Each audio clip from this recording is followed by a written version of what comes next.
Hello, मैं चंदन कुमार और इस वीडियो में बताने वाला है भौतिकी का चैप्टर नंबर फर्स्ट में फिजिक्स का चैप्टर फर्स्ट, जिसमें ऑब्जेक्टिव टाइप क्वेश्चन है 1 से लेकर 13 तक। पहला क्वेश्चन है, किसी दर्पण की फोकस दूरी धनात्मक होती है। तो क्वेश्चन अगर ये जो दिया हुआ है फोकस दूरी धनात्मक और ऋणात्मक, ठीक है। तो उत्तल दर्पण की जो फोकस दूरी होती है वो धनात्मक होती है और अवतल दर्पण की जो फोकस दूरी होती है वो ऋणात्मक होती है। तो पूछ रहा है किसी दर्पण की फोकस दूरी धनात्मक होती है, तो इसमें 4 ऑप्शन देगा, ठीक है, जिसमें से उत्तल दर्पण का जो ऑप्शन होगा वो सही आंसर होगा। अगर अवतल दर्पण का पूछता तो ऋणात्मक होता है, या क्वेश्चन पूछता कि किस दर्पण की फोकस दूरी ऋणात्मक होती है, तो हो जाएगा अवतल दर्पण। दूसरा क्वेश्चन है, किस दर्पण का उपयोग वाहनों में पीछे देखने के लिए किया जाता है, यानी कि गाड़ी का जो साइड मिरर होता है वो जो मिरर होता है वो कौन से दर्पण का होता है, तो उत्तल दर्पण का होता है। तो इसका राइट आंसर क्या हो जाएगा, उत्तल दर्पण। तो अगर क्वेश्चन पूछा जाएगा कि किस दर्पण का उपयोग वाहन के पीछे देखने के लिए किया जाता है, ठीक है, या वाहनों में पीछे देखने के लिए किया जाता है, तो इसका आंसर हो जाएगा उत्तल दर्पण।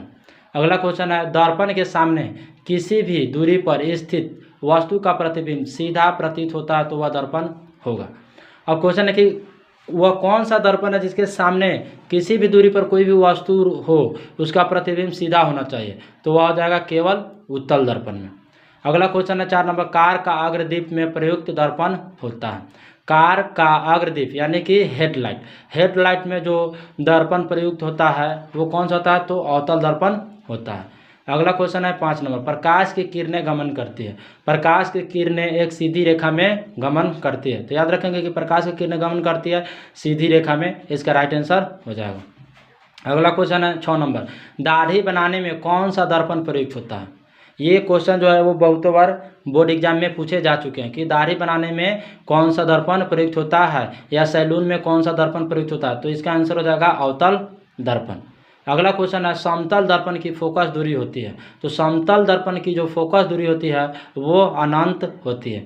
अब समतल दर्पण का जो उदाहरण है वो हम लोग क्या करते हैं कि चेहरा देखने के प्रयोग जो करते हैं दर्पण, ठीक है, वो जो दर्पण होता है वो समतल दर्पण होता है, ठीक है, तो उसकी जो फोकस दूरी होती है वो अनंत होती है। अगला क्वेश्चन है 8 नंबर, अवतल दर्पण के सामने वस्तु को कहाँ रखा जाए ताकि प्रतिबिंब उल्टा, वास्तविक और समान आकार का बने। क्वेश्चन पूछ रहा है समतल दर्पण में, ठीक है, तो समतल दर्पण में वस्तु को कहाँ रखेंगे कि प्रतिबिंब जो उसका बनेगा उल्टा बनेगा, वास्तविक बनेगा और समान आकार का बनेगा, यानी कि जितना बड़ा वस्तु रहेगा उतना ही बड़ा उसका प्रतिबिंब रहेगा, लेकिन उल्टा रहेगा और वास्तविक रहेगा। तो वक्रता केंद्र पर, वक्रता केंद्र को सी से सूचित किया जाता है। तो इसका अवतल दर्पण में पूछ रहा है कि बराबर आकार का प्रतिबिंब बनना चाहिए, उल्टा बनना चाहिए और वास्तविक बनना चाहिए, तो वक्रता केंद्र पर वस्तु को रखेंगे।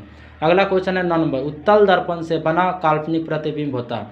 अब ये क्वेश्चन है उत्तल दर्पण से कि उत्तल दर्पण में जो काल्पनिक प्रतिबिंब होता है वो कैसा होता है, तो सीधा एवं आवर्धित होता है।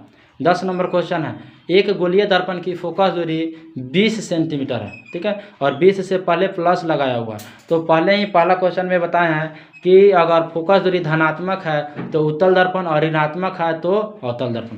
तो ये +20 के बदले हजारों रहे, करोड़ों रहे, उससे मतलब नहीं है, 10, 20, 50, 100, 1 रहे, कुछ उससे मतलब नहीं है। हमको बस देखना है कि चिन्ह क्या है, प्लस है या माइनस है। अगर प्लस में रहेगा तो वह गोलीय दर्पण उत्तल होगा और माइनस में रहेगा तो वह गोलीय दर्पण अवतल होगा। या क्वेश्चन भी पूछता है कि गोलीय दर्पण कितने प्रकार के होते हैं, तो गोलीय दर्पण 2 प्रकार के होते हैं, पहला उत्तल और दूसरा अवतल। या अगर पहले लिखेंगे अवतल तो बाद में हो जाएगा उत्तल, लेकिन 2 होंगे।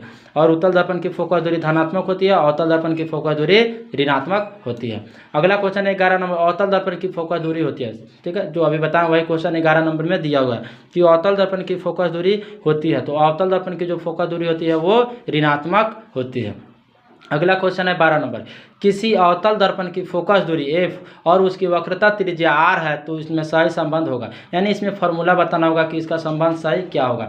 तो कौन से दर्पण में पूछ रहा है, तो अवतल दर्पण में, ठीक है, तो अवतल दर्पण से मतलब, लेकिन फॉर्मूला सब में यही रहेगा कि फोकस दूरी f है और उसकी वक्रता त्रिज्या r है, तो f बराबर होता है r/2, यानी फोकस दूरी क्या होती है, त्रिज्या की आधी होती है, और अगर त्रिज्या पूछा जाएगा तो फोकस दूरी की दुगुनी होती है, यानी कि f बराबर r/2 होगा, नहीं तो r बराबर 2f होगा। इस दोनों में से जो होगा ऑप्शन में जो 4 विकल्प देंगे दिया जाता है क्वेश्चन में, ठीक है, किसी भी एग्जाम में अगर बोर्ड के एग्जाम दे रहे हैं तो उसमें ऑब्जेक्टिव टाइप में 4 ऑप्शन दिया जाता है। तो अगर 4 ऑप्शन में से ये दोनों में से कोई भी हो, दोनों में से दो, अगर दोनों रहे तो उसका भी उस तरीका का ऑप्शन देगा कि ये अगर ए एवं बी दोनों या इनमें से कोई नहीं, तो देखेंगे कि जो अगर सही है वो ठीक ऑप्शन को टिक आउट कर लेंगे।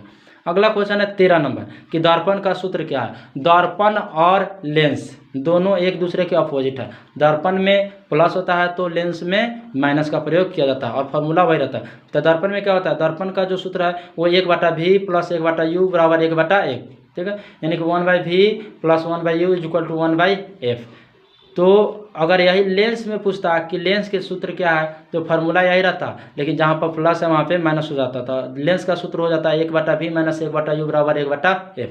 सो इस तरह से इस वीडियो में जितना ऑब्जेक्टिव था वो आप लोगों के साथ शेयर कर चुके हैं। और फिर मिलते हैं नेक्स्ट अगले वीडियो में अगले टॉपिक के साथ। तब तक वीडियो में बना रहे, वीडियो को लाइक और शेयर जरूर कर दें।